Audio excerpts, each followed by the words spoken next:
Even if you're not sick now, advanced care planning is an important step towards making sure you get the medical care you would want if you were unable to speak for yourself. Advanced care planning involves learning about certain types of medical decisions that may need to be made, thinking about those medical decisions in the context of your own care ahead of time, and then letting others know about your preferences for healthcare interventions through a legal document known as an advance directive or a healthcare directive. If you were to become too sick or hurt to make your own healthcare decisions, the directive would provide information to your loved ones and your healthcare providers about what types of health interventions you would or would not want. Advance directives are legal documents that only go into effect if you become unable to speak for yourself as a result of disease or severe injury.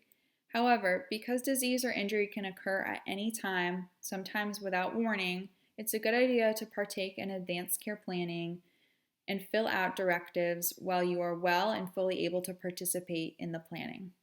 You should note that directives can be adjusted as your wishes change as you age, experience changes in your health, or receive new information which changes your values and desires related to emergency interventions or end-of-life care. Research has shown that advanced directives can make a difference for both patients and their loved ones, as they provide guidance and peace of mind during stressful times. People who document their preferences for care are more likely to get the care they prefer at the end of life than those who do not. There are two main elements of an advance directive. These are the living will and the healthcare power of attorney.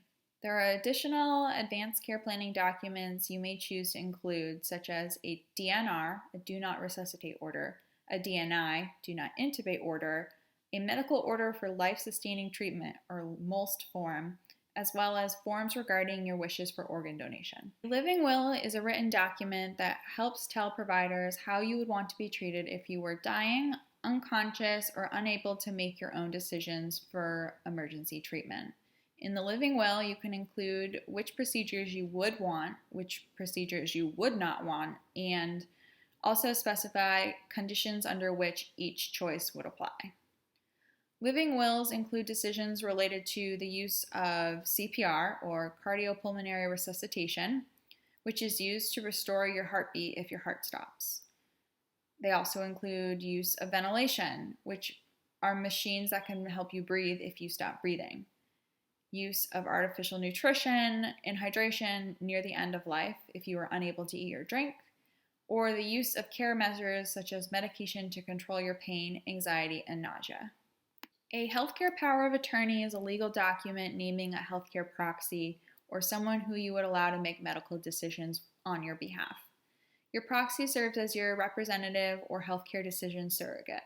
Your proxy should be familiar with your values and wishes so that he or she can make decisions as you would. You can have a healthcare proxy in addition to or instead of a living will. The benefits of having both a living will and a healthcare proxy is that the proxy could speak on your behalf in situations that are unforeseen and therefore not covered by the contents of your living will.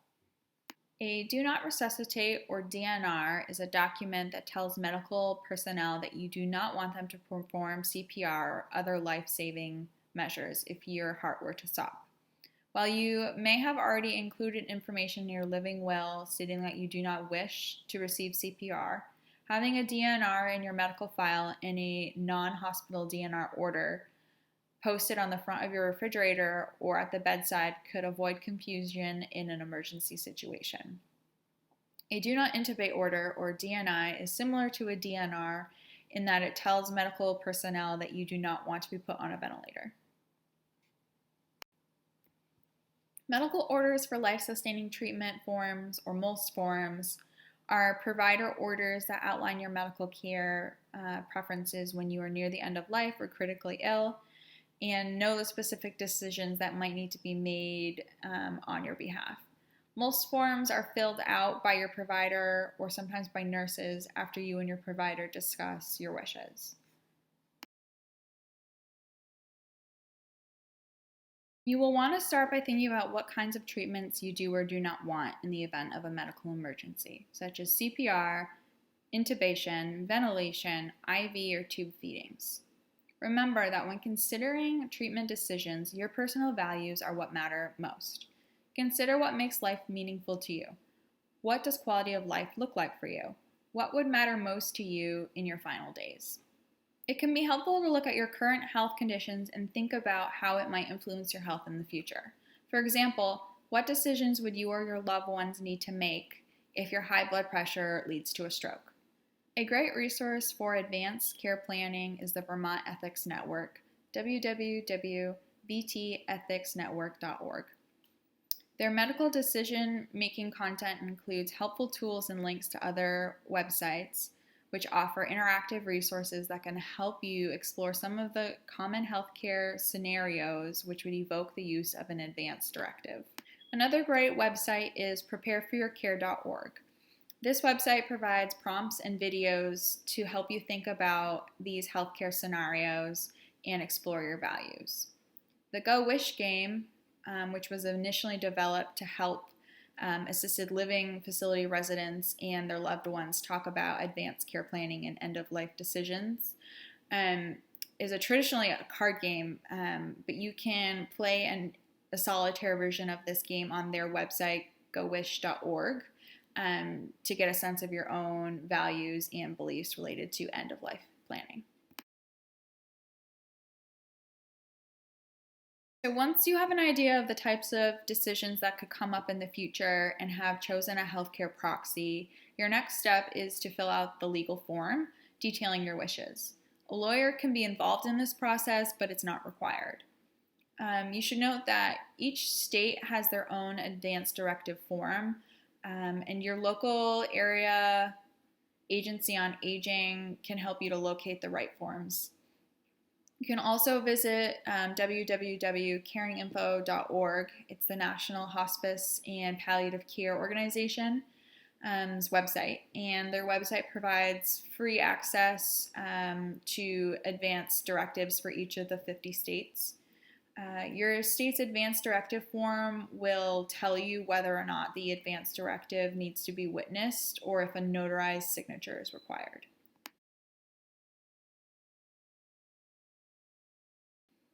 Some states have registries that can store your advance directive for you for quick access by healthcare providers or your healthcare proxy. You should provide a copy of your advance directive for your healthcare providers, and they will include the document in your medical records. It's a good idea to keep a copy of your most up-to-date advance directive in a safe location and keep a second copy in an easy-to-access spot such as your refrigerator or bedside table, where it can be retrieved by a family member or a medical first responder in the event of emergency. You may even want to carry a card in your wallet that states that you have an advance directive and note where it's kept. Lastly, you should review your advanced care planning decisions from time to time, such as every 5 to 10 years, or as needed, as you might want to revise your preferences for care as you age or experience new health challenges. You should be sure to let the appropriate parties know that you have made changes to your advance directive and then provide them with an updated copy. You may never face a medical situation where you're unable to personally make your wishes known. However, having an advance directive may give you and those close to you some peace of mind.